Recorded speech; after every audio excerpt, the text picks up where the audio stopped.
Përshëndetje të nderuar zonja dhe zotrim, përshëndetje të dashur miqtë e mi.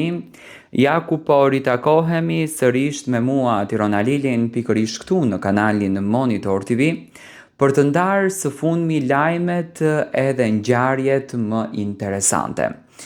Dua të flas për një çift i cili ka ngritur kurreshtje të madhe tek publiku se si qëndron marrëdhënia e tyre, do me thënë ka nga ato që kanë krijuar mendime dhe besojnë që ekziston një krisje në marrëdhënie dhe nuk është duke shkuar dashuria siç duhet. Do me thënë Eliona Binjakaj dhe Klodian Mihaj kanë krisje në marrëdhëniet e tyre. Sot Instagrami dhe rrjetet sociale, po konkretisht Instagrami për personazhet publik, është një farforme, një lloj dosje që realisht vulos marrëdhënien e një çiftit. Unë nuk dua në asnjë mënyrë që të ekziston një ndarje, të ekziston një krisje.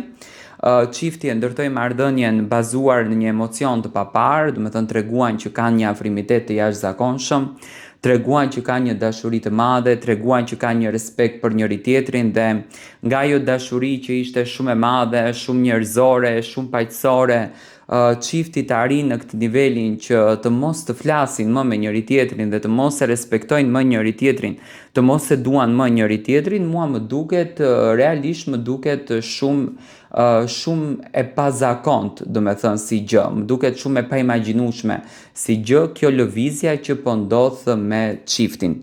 Po të futemi në Instagramin e Elionës, do të shohim që Klodi nuk ka bërë like në postimin e fundit.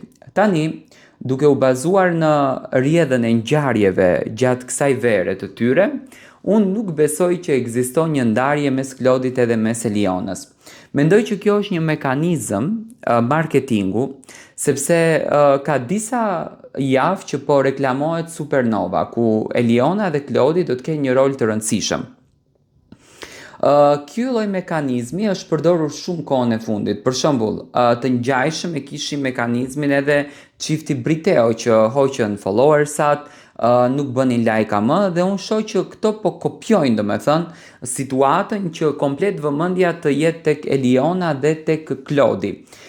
Nuk ka një ndarje, çifti ka raporte shumë të bukura, kanë marrëdhënie shumë të mirë, por mendoj që të gjithë këtë lëvizjen që nuk bëjnë like, nuk postojnë njëri tjetrin në Instagram, nuk bëjnë ripost në fotografie, bëjnë thjesht në kuadër të klikimeve, që publiku në episodin e parë të Supernovës dhe epizodat e tjera, do të thënë, të jetë i fokusuar në televizionin Klan dhe ta ndjekën këtë spektakël.